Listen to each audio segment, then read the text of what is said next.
이것은 제가 처음으로 엄마를 미워했던 날의 이야기입니다. 엄마 방금 뭐라고 한 거야? 다시 말해봐. 이러다 내가 먼저 미쳐버리겠어. 엄마는 대답하지 않았습니다. 텅 빈 눈으로 저를 바라보다가 밥그릇을 들어 바닥에 내던졌습니다. 국물이 제 발등을 적셨고 저는 그 자리에서 주저앉아 울었습니다. 이러다 내가 먼저 미쳐버리겠어. 그날 밤 저는 처음으로 요양원 전화번호를 검색했습니다. 그리고 저를 등 뒤에서 꼭 안아준 남편의 손이 그 시간 다른 여자에게 문자를 보내고 있었다는 사실을 저는 까맣게 몰랐습니다. 사연 시작하기 전 구독과 좋아요는 이야기를 이어가는 큰 힘이 됩니다. 자, 그럼 시작하겠습니다. 저는 윤서진 48살입니다. 남편 최민혁과 결혼한 지 16년 강남 재건축 아파트 30평에 살고 겉으로 보면 흠잡을 데 없는 중산층 가정이었습니다. 엄마 오복순 72살. 평생 미용실 하나로 저를 대학까지 보내고 아버지가 암으로 돌아가신 후에도 혼자 허리 한번 굽히지 않고 살아온 분이었습니다. 강동구 작은 빌라에 혼자 사시면서 한 달에 한 번 저희 집에 오실 때마다 반드시 손에 뭔가를 들고 오셨습니다. 갓 담근 김치든 직접 볶은 멸치볶음이든 빈손으로 오신 적이 없었습니다. 균열은 사소한 것에서 시작됐습니다. 제가 다니던 회사 구조조정으로 권고사직을 받은 그해 봄이었습니다. 남편 최민혁은 중견 건설사 팀장으로 연봉은 나쁘지 않았지만 그가 얼마 전부터 퇴근이 부쩍 늦어졌고 술 냄새보다 다른 향수 냄새가 먼저 풍겨오는 날이 잦아졌습니다. 물어봤다가 진짜 대답이 돌아올까봐 그 무렵 엄마가 이상해졌습니다. 처음에는 작은 것들이었습니다. 가스레인지 위에 빈 냄비를 올려두고 불을 켜놓거나 저에게 전화해서 너 지금 어디야 라고 물어놓고 끊자마자 다시 전화를 걸어 똑같이 물어보는 것들. 저는 피곤했고 제 결혼의 균열을 들여다보느라 엄마를 들여다볼 여유가 없었습니다. 어머니, 오늘 제가 모시고 병원에 다녀올게요. 제가 장모님 걱정이 많이 되어서요. 남편이 그렇게 말했을 때 저는 고마웠습니다. 고마워서 눈물이 날 뻔했습니다. 그게 제 실수였습니다. 고마운 감정이 눈을 멀게 만들었습니다. 엄마는 그날 남편을 따라 병원에 다녀왔습니다. 돌아오는 차 안에서 엄마가 창밖을 내다보며 한마디 하셨다고 나중에 남편이 전했습니다. 우리 서진이 남편이 이렇게 좋은 사람인 줄 몰랐어요. 저는 그 말을 듣고 마음이 풀렸습니다. 그래서 미처 몰랐습니다. 엄마가 그 차 안에서 남편의 핸드폰 잠금 패턴을 유리창에 비친 그림자로 외웠다는 것을. 그날 밤 엄마는 제 집 작은 방에 혼자 앉아 오래된 수첩을 꺼냈습니다. 표지가 낡아 무늬도 알아볼 수 없는 수첩이었습니다. 거기에 깨알 같은 글씨로 날짜를 적었습니다. 2023년 4월 14일. 그리고 그 아래 뭔가를 천천히 받아 적었습니다. 저는 그 장면을 보지 못했습니다. 화장실에 가려고 복도를 지나치다 문틈 사이로 엄마의 등이 보였을 뿐입니다. 뭘 하시나 싶어 문을 열려다가 그냥 지나쳤습니다. 신경과 검사 결과는 충격적이었습니다. 경도인지 장애. 지금 당장은 아니지만 방치하면 치매로 진행될 가능성이 높다고 했습니다. 의사는 조심스럽게 하지만 분명하게 말했습니다. 가능하면 혼자 두지 말고 정기적인 인지 활동과 주변의 돌봄이 필요하다고. 저는 그날 병원 주차장에서 한참을 울었습니다. 엄마가 치매라니. 평생 남 앞에서 허리 한번 굽히지 않던 오복순이 치매라니. 서진아, 걱정하지 마. 내가 장모님 모시겠어. 어머니가 혼자 빌라에 계시는 것도 위험하고 우리 집으로 모시자. 남편 최민혁이 그렇게 말했습니다.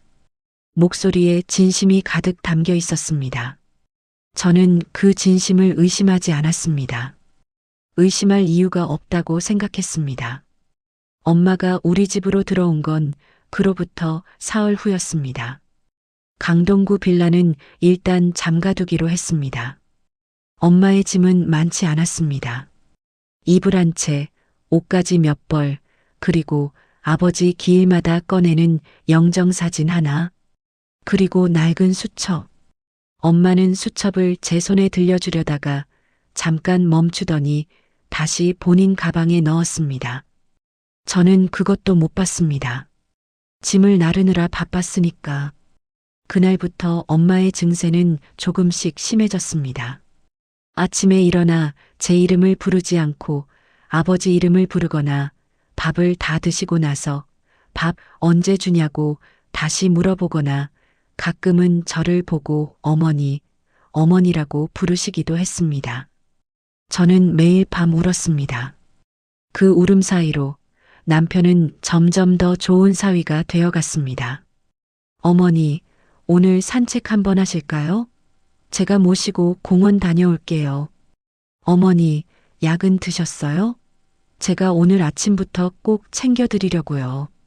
저는 그런 남편을 볼 때마다 고마우면서도 어딘가 이상한 느낌이 들었습니다. 설명할 수 없는 뒷덜미가 서늘해지는 느낌. 그럴 때마다 저는 제 자신을 다독였습니다. 좋은 남편을 나쁘게 보려 하지 마. 내가 요즘 너무 힘들어서 그런 거야. 그런데 엄마는 이상하게도 남편이 방에서 나갈 때마다 표정이 달라졌습니다. 텅 빈 눈이 잠깐 정말 찰나의 순간 또렷해지는 것 같았습니다. 그러다 저와 눈이 마주치면 다시 흐릿해졌습니다. 저는 그것도 기억장애의 일종이라고 생각했습니다. 뇌세포가 들쭉날쭉하게 기능한다고 의사가 말하지 않았습니까? 어느 날 밤 남편이 늦게 귀가했습니다. 저는 거실에서 잠들어 있었고 깜짝 놀라 눈을 뜨니 남편이 현관에서 핸드폰으로 통화 중이었습니다. 목소리를 낮추고 있었지만 야간에 고요한 집안에서는 충분히 들렸습니다. 걱정하지 마. 다 계획대로 되고 있어. 그 집 빌라도 오래 안 걸릴 거야. 저는 움직이지 않았습니다. 자는 척 눈을 감았습니다. 빌라? 엄마 빌라를? 심장이 쿵 내려앉았지만 저는 확인하지 않았습니다. 다시 잠들려고 눈을 꼭 감았습니다. 그날 밤 엄마 방에서 아주 작은 소리가 들렸습니다. 형광등을 켜지 않고 작은 손전등 빛만으로 뭔가를 쓰는 소리. 사각사각. 저는 그 소리를 들으며 잠들었습니다. 지옥은 소리 없이 왔습니다. 엄마의 증세는 점점 더 심해졌고 저의 일상은 조각조각 무너졌습니다. 아침 6시에 일어나 엄마의 기저귀를 확인하고 아침을 차리고 약을 챙기고 낮에는 인지 프로그램 영상을 틀어드리고 가끔은 엄마가 저를 알아보지 못하는 시간을 버텨야 했습니다. 제 몸은 말라갔고 눈밑은 파래졌습니다. 치매 돌봄이 어떤 것인지 해보기 전에는 모릅니다. 말로는 힘들다고 하지만 실제로 그 안에 있으면 힘들다는 말 자체가 너무 가벼워서 쓸 수가 없습니다. 밥을 먹이고 나면 다시 배고프다고 하고 약을 드렸다고 하면 안 먹었다고 하고 방금 화장실 다녀오셨는데 또 가겠다고 일어서다가 넘어지실 뻔하고 엄마가 밤중에 불 켜줘라고 부르면 벌떡 일어나서 불을 켜드리고 다시 방으로 들어가 이불을 덮으면 5분도 안 되어 불 꺼져라는 소리가 들립니다. 어느 날 밤에는 새벽 3시에 엄마가 현관문을 열려고 신발을 신고 계셨습니다. 어디 가시냐고 물으니 서진이 학교 데려다 줘야 한다고 하셨습니다.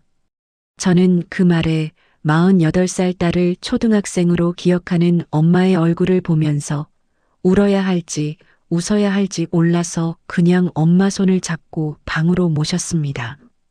자러 들어온 엄마가 이불 속에서 서진아, 엄마가 미용실 문 잠갔는지 모르겠다고 말씀하셨습니다. 미용실은 3년 전에 접으셨는데 저는 잠갔어, 엄마. 걱정 마라고 대답했습니다. 그게 돌봄이었습니다. 진실이 아니라 안심을 드리는 것. 제 몸은 말라갔고 눈밑은 파래졌습니다. 남편은 겉으로는 여전히 좋은 사위였지만 실질적인 돌봄은 고스란히 제 몫이었습니다. 남편이 가끔 어머니 드라이브 모시고 가겠다고 나설 때면 저는 차라리 쉴 수 있다는 안도감에 감사해했습니다. 그게 어떤 의미였는지도 모르고 주변에 물어보니 치매 돌봄을 하는 사람들 사이에서는 이런 말이 있다고 했습니다. 돌보는 사람이 먼저 쓰러진다. 저는 그 말을 처음 들었을 때 과장이라고 생각했는데 어느 오후 쓰레기 봉투를 들고 엘리베이터를 기다리다가 갑자기 눈앞이 하얘지면서 주저앉을 뻔했을 때 그때 그 말이 비로소 이해됐습니다. 그런데 이상하게도 제가 주저앉을 뻔한 날 엄마는 방에서 나와 주방 싱크대 앞에 서 계셨습니다. 설거지를 하려고 물을 트신 건지 그냥 서 계신 건지 모르겠지만 제가 문을 열고 들어서자 엄마는 저를 보고 수도를 잠그셨습니다. 그리고 제 이마에 손을 얹으셨습니다. 서진아, 열 있는 것 같다. 저는 순간 멈췄습니다.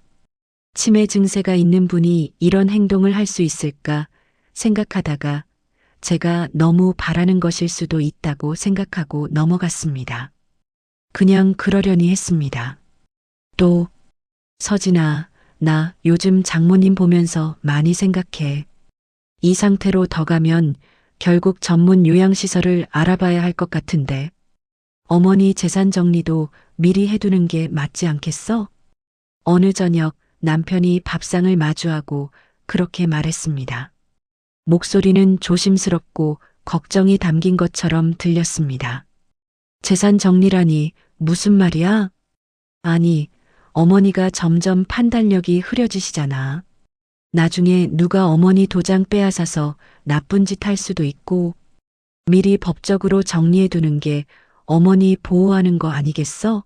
성년후견인 제도도 있고 어머니 재산을 우리가 위탁 관리하는 방식으로. 저는 그 말이 논리적으로 들렸습니다. 그래서 더 무서웠습니다. 논리적인 말이 속임수로 쓰일 때가 가장 위험하다는 걸 저는 그때는 몰랐으니까. 생각해 볼게. 엄마는 그날 저녁 밥상에서 그 대화를 들었습니다. 국을 홀짝이면서 숟가락을 쥔 손이 아주 잠깐 떨렸습니다. 들었다. 다 들었어. 하지만 엄마는 아무 말도 하지 않았습니다. 밥을 다 드시고 제가 약을 드리니 입을 벌렸고 텔레비전에서 뽕짝이 나오자 발을 까닥거리셨습니다. 저는 그 모습을 보며 가슴이 무너졌습니다. 엄마가 저 대화를 이해했을까? 이해했어도 잊어버렸겠지. 다음 날 남편은 법무사 지인이 있다며 성년후견인 서류 작업을 알아봐 주겠다고 했습니다. 저는 거절하지 못했습니다. 법적으로 잘못된 게 없다고 했으니까. 엄마를 위한 거라고 했으니까. 그 무렵 엄마가 처음으로 금반지를 빼셨습니다. 아버지가 돌아가시던 해에 맞춘 반지, 35년을 한 번도 손가락에서 뺀 적 없던 그 반지를 엄마는 말없이 그것을 서랍 깊숙이 넣었습니다. 저는 치매가 심해지면 장신구에 집착하지 않게 된다는 글을 어디서 읽은 적이 있어서 그러려니 했습니다. 그런데 나중에서야 알았습니다. 그 반지를 뺀 것은 치매 때문이 아니었습니다. 엄마가 스스로 결정한 것이었습니다. 이 일이 끝날 때까지, 아버지한테 부끄럽지 않게 끝낼 때까지 반지를 끼지 않겠다는 일종의 다짐이었습니다. 그냥 그러려니 했습니다. 어느 새벽이었습니다. 화장실을 가려고 일어났다가 엄마 방에 불이 켜진 것을 보았습니다. 살며시 문을 열었습니다. 엄마는 창가에 앉아 있었습니다. 달빛 아래 손에는 수첩이 들려 있었는데 엄마의 눈은 너무나 또렷했습니다. 흐릿한 치매 노인의 눈이 아니었습니다. 생각하고 계산하고 판단하는 눈이었습니다. 엄마. 엄마는 제 목소리를 듣자마자 눈이 다시 안개처럼 흐릿해졌습니다. 응? 서진아, 여기가 어디야? 저는 엄마를 침대로 누였습니다. 이불을 덮어드리면서 마음 한구석이 이상하게 흔들렸습니다. 방금 엄마 눈이. 그러나 잠든 엄마의 얼굴을 보면서 저는 그 생각을 밀어냈습니다. 제가 너무 예민한 거라고. 잠이 부족해서 헛것을 본 거라고. 그 방에서 나오며 제가 보지 못한 것이 있었습니다. 서랍 속 수첩. 그 날짜 아래 빼곡히 적힌 글씨. 2023년 6월 3일 새벽 1시 22분 민혁. 핸드폰 통화. 빌라 매매 대리인 선임 문제. 상대방 목소리 여자. 10-. 기억해둘 것. 법무사 서류 작업이 시작되고 열흘이 지났을 무렵이었습니다. 남편의 지인 법무사가 우리 집에 와서 엄마 앞에 이런저런 서류를 펼쳐놓고 설명했습니다. 어머니 재산을 보호하기 위한 위탁동의서, 성년후견 사전지정서. 저도 그 자리에 있었지만 법률 용어들이 뭉개져 들렸습니다. 남편의 법무사라니 믿을 수 있다고 생각했습니다. 엄마는 서류를 바라보다가 갑자기 탁자를 손바닥으로 쳤습니다. 싫어. 나 이런 거 싫어. 왜 자꾸 뭘 쓰라고 해? 싫다고. 법무사가 당황했습니다. 남편은 어머니 오늘 좀 힘드신가 봐요 하며 다음에 다시 오기로 했습니다. 저는 엄마를 달래며 방으로 모셨습니다. 미안해, 엄마. 내가 제대로 설명을 못했나 봐. 그러나 그로부터 이틀 후 엄마의 거래 은행에서 전화가 왔습니다. 자동이체 해지 관련 안내였는데 엄마 명의 통장을 확인하다가 저는 잠깐 멈추었습니다. 엄마 명의의 부동산 계좌에서 최근 움직임이 있었습니다. 강동구 빌라, 경기도 땅 2필지, 금융 자산 합산 약 70억 원. 그것이 모두 이미 제 단독 명의로 이전되어 있었습니다. 이전 날짜는 남편이 처음으로 재산 정리 이야기를 꺼내기 닷새 전이었습니다. 저는 은행 창구에서 그 서류를 받아들고 주차장까지 걷다가 차문에 기대어 무너졌습니다. 엄마가 치매 진단을 받기 직전 이미 모든 것을 정리해 놓고 있었습니다. 아무한테도 저한테도 말 한마디 하지 않고 마치 처음부터 알고 있었던 것처럼 저는 차 안에서 오래 앉아 있었습니다. 주차장 CCTV에 제 차가 1시간 넘게 찍혔을 겁니다. 저는 그동안 아무것도 하지 않았습니다. 그냥 앉아서 유리창에 맺히는 빗방울을 바라봤습니다. 엄마가 이걸 하려고 얼마나 움직였을까. 혼자 은행을 가야 했을 겁니다. 경도인지장애 진단을 받은 상태에서 직원들 눈에 이상하게 보이지 않으려고 또렷하게 말하고 또렷하게 행동하면서 서류를 작성해야 했을 테고 도장을 찍어야 했을 테고 아무한테도 들키지 않고 해야 했을 겁니다. 그 과정이 얼마나 두렵고 외로웠을까. 저는 그날 처음으로 엄마가 불쌍하다는 감정을 느꼈습니다. 아니, 불쌍한 게 아니라 외롭다는 감정. 딸이 있는데도 딸한테 말하지 못하고 혼자 다 해야 했던 그 외로움. 그날 저녁 저는 엄마 손을 잡고 울었습니다. 엄마, 왜 이걸 나한테 말 안 했어? 나한테 말했어야지. 엄마는 제 손을 꼭 쥐었습니다. 그리고 흐린 눈으로 저를 바라보며 말했습니다. 서진아, 엄마는 서진이가 좋아. 저는 그 말을 들으며 어깨가 흔들렸습니다. 치매가 진행 중인 엄마가 마지막 정신이 남아있을 때 딸을 지키려 한 행동이라 믿었습니다. 가슴이 찢어지면서도 어딘가 안도했습니다. 그 안도는 사흘 만에 산산조각이 났습니다. 남편이 서류를 발견한 겁니다. 남편 최민혁의 표정을 저는 그날 처음 보았습니다. 가면이 벗겨진 얼굴, 아나무인으로 굳어버린 눈빛. 이게 무슨 짓이야? 장모님이 치매 진단받기 전에 이걸 해뒀다고? 서진아, 이거 법적으로 문제 있어. 법적 행위 능력 소급 문제. 나 법무사한테 알아볼 거야. 저는 차갑게 응수했습니다. 뭐가 문제야? 엄마가 제 정신에 한 건데. 그 제 정신이라는 게 증명이 돼야지. 의사 소견서가 있고 치매 진단이 있는데 그 전에 한 행위가 유효한지 법원이 판단해야 하는 거 아니야? 저 목소리가 진짜 저 사람이었구나. 저는 그날 밤 처음으로 남편의 차 블랙박스 영상을 확인했습니다. 그리고 남편의 핸드폰 청구서를 오래전부터 반복되는 번호 하나가 눈에 들어왔습니다. 10-, 어디선가 본 번호였습니다. 저는 기억을 더듬었습니다. 어디서였더라? 엄마 방, 서랍. 소송 예고장이 날아든 건 재산 이전이 밝혀진 지 2주 후였습니다. 최민혁 측 법무사 명의로 된 내용 증명이었습니다. 요지는 하나였습니다.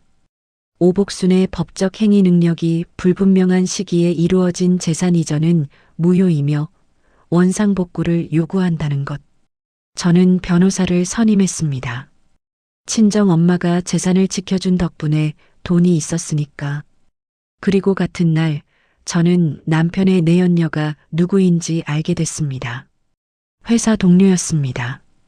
남편보다 8살 어린 여자. 남편이 지방 출장이라고 했던 날들 그 여자와 제주도에 다녀왔습니다.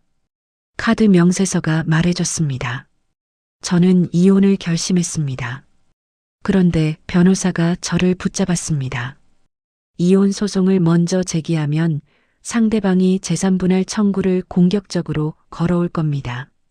지금 계류 중인 재산 이전 무효 소송과 맞물리면 판결이 나기 전까지 자산이 동결될 수 있어요. 서두르지 마세요. 서두르지 말라고. 저는 집에 돌아와 엄마 방 앞에 섰습니다. 엄마는 낮잠을 자고 계셨습니다. 작은 어깨가 이불 아래서 오르내리는 것을 한참 바라봤습니다. 엄마, 나 무서워. 소송이 진행되는 동안 남편과 저는 한 집에 살았습니다.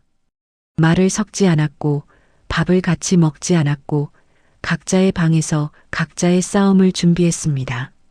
집안의 공기가 달라졌습니다. 예전에는 남편이 현관문을 열고 들어오면 저도 모르게 긴장이 풀렸는데 이제는 반대였습니다. 현관 잠금 비프음이 들리면 어깨가 올라가고 남편의 발소리가 복도를 지날 때면 몸이 굳었습니다. 제가 한 집에서 저 사람과 살고 있다는 사실이 날마다 이상하게 느껴졌습니다. 16해를 함께 살았던 사람. 그 사람의 숨소리, 기침소리, 물 마시는 소리를 알고 있는 사람. 그 사람이 이제 낯선 사람보다 더 무서웠습니다. 엄마는 그 분위기를 고스란히 느꼈을 겁니다. 그런데 이상하게도 그 시기에 엄마의 증세가 오히려 안정되는 것처럼 보였습니다. 밥을 잘 드시고 낮에 마당에 나가 햇볕을 쬐고 종종 제 손을 꼭 잡아주셨습니다. 어느 날 밤이었습니다. 저는 법원 서류를 정리하다가 식탁에 엎드려 잠깐 잠이 들었습니다. 얼마나 지났을까 등 위에 뭔가 따뜻한 것이 얹혔습니다. 눈을 떴더니 제 어깨 위에 이불이 덮여 있었습니다. 작은 이불. 엄마 방 이불이었습니다. 주방 쪽을 보니 엄마가 없었습니다. 방문이 살며시 닫혀 있었습니다. 엄마가.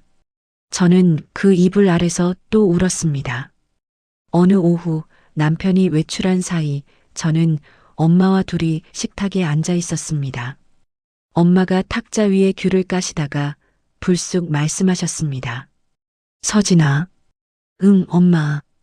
그 사람 믿지 마. 저는 손이 멈췄습니다. 엄마, 무슨 말이야? 엄마는 잠깐 나를 바라보다가 다시 귤을 까기 시작했습니다. 아무것도 아니야. 귤 먹어. 저는 그날 밤 잠을 자지 못했습니다.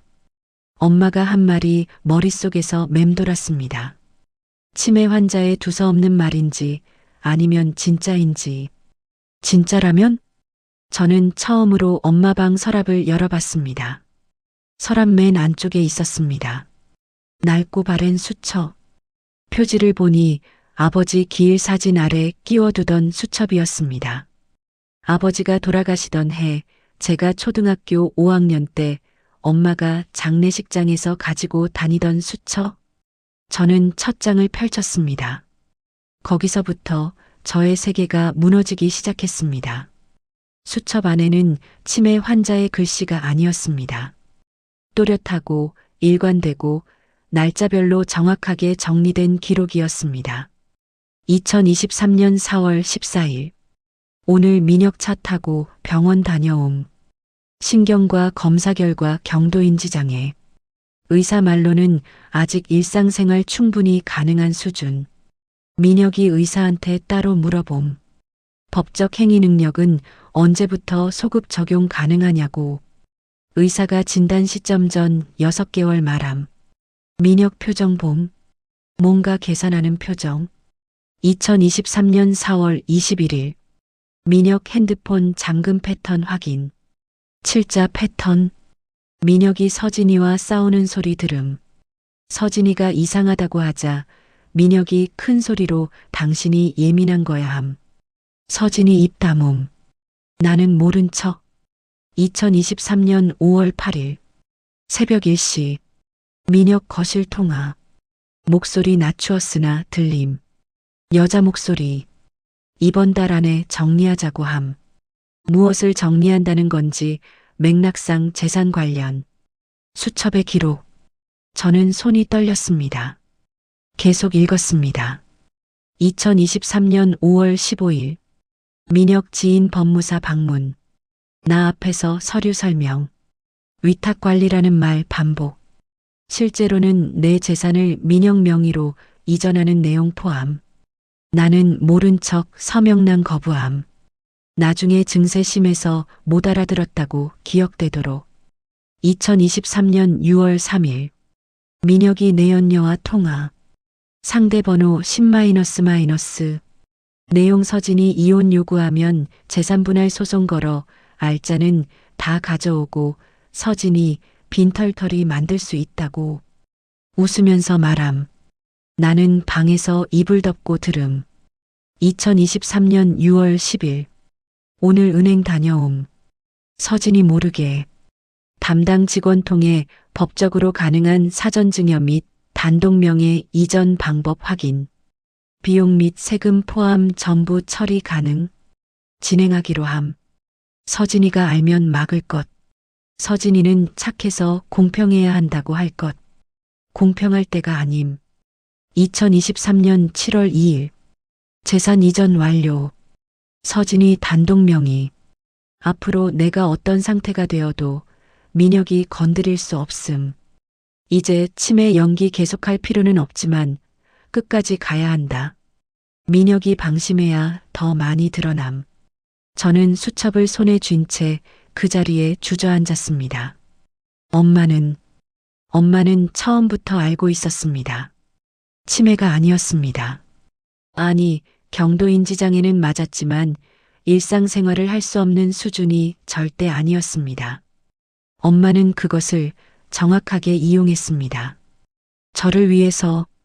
저는 그 수첩을 가슴에 안고 엉엉 울었습니다.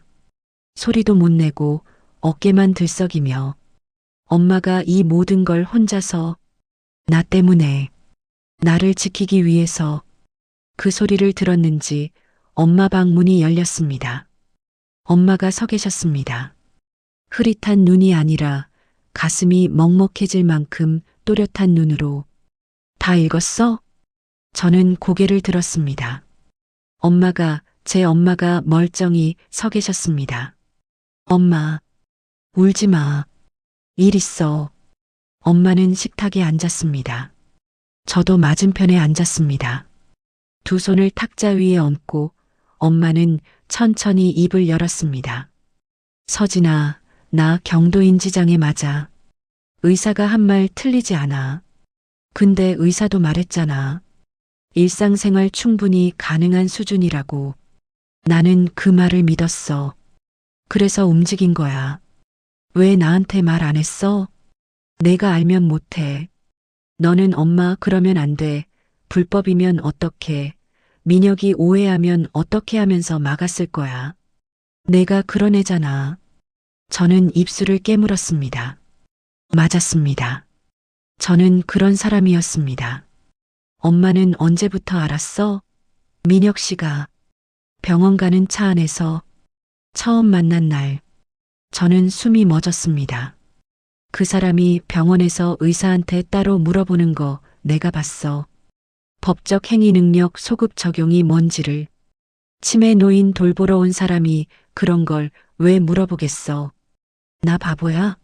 나 평생 미용실 하면서 별의별 인간 다 봤어. 저 사람이 어떤 인간인지 그때 알았어. 엄마의 목소리는 담담했습니다. 그러나 눈 속에 깊은 것이 일렁이고 있었습니다. 근데 엄마 법무사 서류에 서명 안 한 것도 다 계획이었어? 그럼 서명 안 하면 저 사람들이 어머니 증세 심해서 못 알아들었다고 할 것 아니야. 그 말이 나중에 법정에서 내 편이 될 줄 알았지. 치매로 못 알아들은 거니까 강요가 성립되지 않는다고. 근데 내가 처음부터 판단력이 있었다는 게 증명되면 오히려 서명 안 한 게 의도적 거부였다는 게 입증되지. 저는 멍하게 엄마를 바라봤습니다.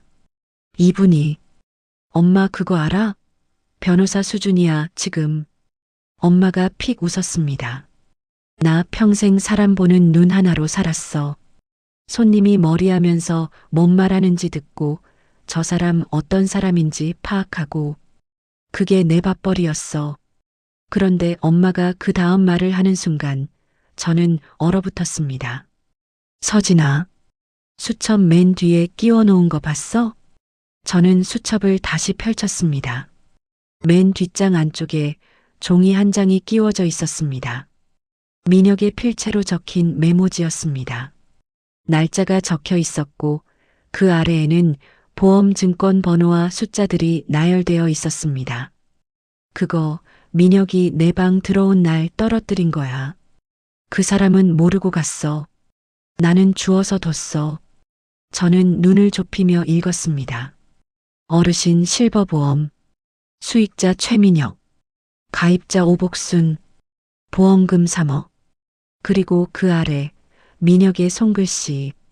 요양원 입원 후 6개월 이내 자연사 처리 가능 여부 법무사 확인 필요.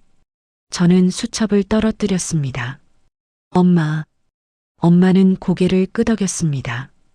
재산만 노린 게 아니었어. 저 사람 나를 요양원에 넣고 거기서 끝내려 했어. 증거가 있어야 하니까 내가 그걸 주었고 너한테 말 안 한 건 내가 그 말 들으면 너무 무서울까 봐. 저의 몸이 떨렸습니다. 분노인지 공포인지 슬픔인지 구분이 되지 않는 감정이 파도처럼 밀려왔습니다.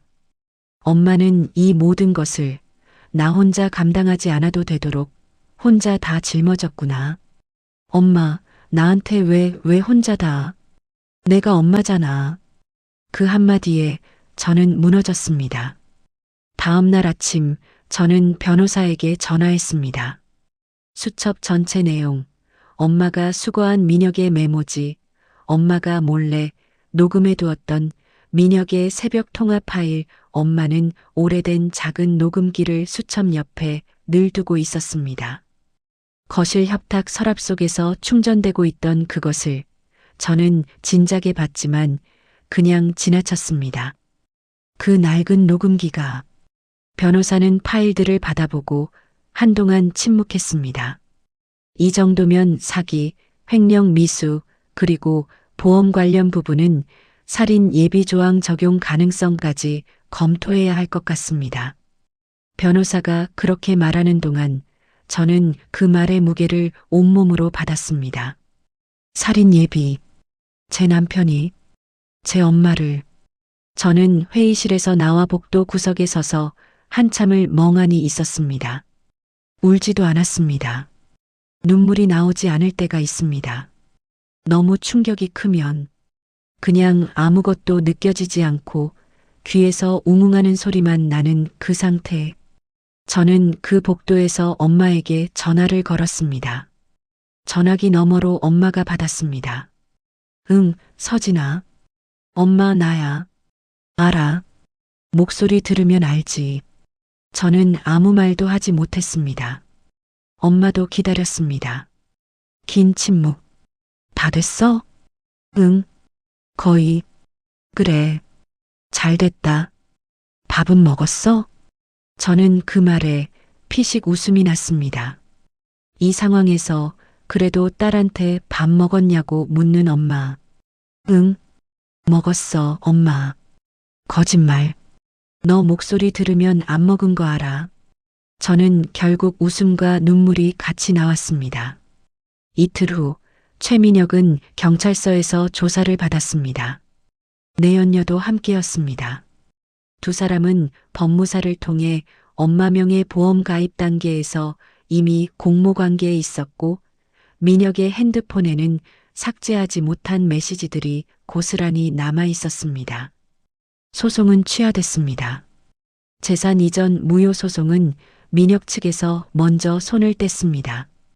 오히려 형사 고발이 걸리자 그쪽이 더 위험해졌으니까 이혼은 조용히 마무리됐습니다. 이혼 서류에 도장을 찍던 날 저는 이상하게도 슬프지 않았습니다. 분하지도 않았습니다. 그냥 오래된 무언가를 내려놓는 느낌이었습니다.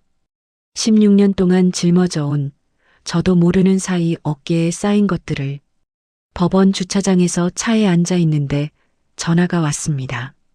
엄마였습니다. 다 됐어? 응. 잘 됐다. 집에 와. 갈비찜 해놨어. 저는 운전대를 잡고 한동안 움직이지 않았습니다. 갈비찜. 엄마가 오늘을 알고 해놓은 겁니다. 오늘 제가 힘들 거라는 걸. 이 사람이. 모든 것이 끝난 주말 오후였습니다. 저는 엄마와 함께 강동구 빌라에 갔습니다. 오랫동안 잠가두었던 그 집을 다시 열었습니다. 엄마의 미용실 의자가 아직 거실 한쪽에 있었고 아버지 영정 사진이 벽에 걸려 있었습니다. 먼지가 쌓인 창틀, 가스레인지 위에 빈 냄비, 냉장고 문에 붙은 오래된 달력. 오래된 집에는 사람의 체온이 배어 있습니다. 오랫동안 비어 있어도 다시 들어서면 그 집에 살았던 사람의 냄새가 납니다. 엄마의 집에는 샴푸 향과 들기름 볶는 냄새가 섞인 설명하기 어려운 냄새가 났습니다. 저는 어릴 때부터 그 냄새를 엄마 냄새라고 불렀습니다. 엄마는 창문을 열고 베란다에 쌓인 화분 먼지를 손으로 툭툭 털었습니다. 그리고 서랍을 열어 금반지를 꺼냈습니다. 35년간 손가락에 끼고 살다가 이 모든 일이 시작된 날 서랍에 넣었던 그 반지. 엄마는 반지를 손가락에 끼웠습니다. 꼭 맞았습니다. 엄마. 응. 나 그때 엄마한테 요양원 알아봤어. 엄마가 힘들게 해서. 저는 고백했습니다. 오래된 죄책감이 목에 걸려 있었습니다. 이걸 말 안 하면 평생 가슴에 걸릴 것 같아서. 알아. 알았어? 엄마가 고개를 끄덕였습니다. 네 핸드폰 봤어. 미안.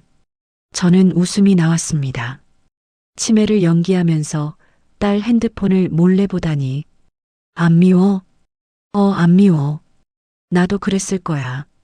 저는 그 말이 단순한 위로가 아니라는 걸 알았습니다. 나도 그랬을 거야. 그 말 속에는 엄마도 그런 순간이 있었다는 고백이 담겨 있었습니다. 지치고 무서웠던 순간이. 우리는 한동안 그 집에 앉아 있었습니다. 말이 없어도 괜찮은 시간이었습니다.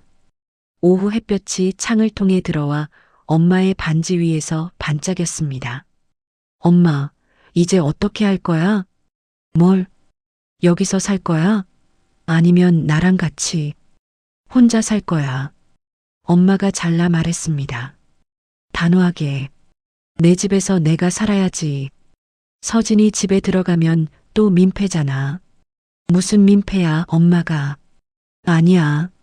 나는 내 집이 좋아. 저는 더 말하지 않았습니다. 엄마는 자기 집이 있어야 하는 사람이었습니다. 누군가의 집에 얹혀 사는 것으로는 살 수 없는 사람. 그게 오복순이었습니다. 그럼 일주일에 한 번은 내가 올게. 안 와도 돼. 와도 돼. 와도 돼. 저는 그날 처음으로 엄마를 평생 가족을 위해 희생한 엄마가 아니라 세상을 혼자서 헤쳐온 한 여자로 바라봤습니다. 60년 인생 동안 가난한 집에서 태어나 혼자 미용 기술 배우고 남편 만나 딸 낳고 남편 떠나보내고 딸 홀로 키우고 딸 결혼시키고 그리고 딸의 결혼이 무너져 내리려 할 때 치매까지 연기했던 여자. 그 여자는 딸을 위해 치매를 연기했습니다. 딸이 빈털터리가 되지 않도록, 딸이 무서운 것을 혼자 감당하지 않도록, 딸이 살아남도록. 엄마 고마워. 뭘? 엄마가 짧게 말하고 창밖을 바라봤습니다. 담담한 옆얼굴. 저는 그 얼굴을 오래 바라봤습니다. 저의 엄마, 오복순, 72. 평생 남 앞에서 허리 한번 굽히지 않은 여자. 딸을 위해서라면 치매도 연기할 수 있는 여자. 그리고 딸이 요양원을 알아봐도 이해한다고 할 수 있는 여자. 그 이후로 저는 한 달에 한 번 엄마 빌라에 갑니다. 갈 때마다 엄마는 손에 뭔가를 들고 문을 열어줍니다. 갓 담근 깍두기든 직접 볶은 깨소금이든 엄마는 여전히 빈손으로 문을 열지 않습니다. 저는 그게 엄마 방식의 사랑이라는 걸 이제 압니다. 사랑해라는 말 대신 손에 뭔가를 들고 나오는 것. 말이 아니라 행동으로, 그것도 아주 조용하게. 낡은 수첩은 지금 제 책상 서랍에 있습니다. 엄마의 손글씨로 가득 찬 그 처절한 사랑의 기록이. 저는 가끔 그 수첩을 꺼내어 읽습니다. 엄마가 새벽에 손전등빛 아래서 또렷한 눈으로 받아 적었을 글씨들을, 한 글자도 흐트러지지 않은 그 단단한 글씨들을. 끝까지 시청해 주셔서 감사합니다. 그럼 오늘도 좋은 날 되세요.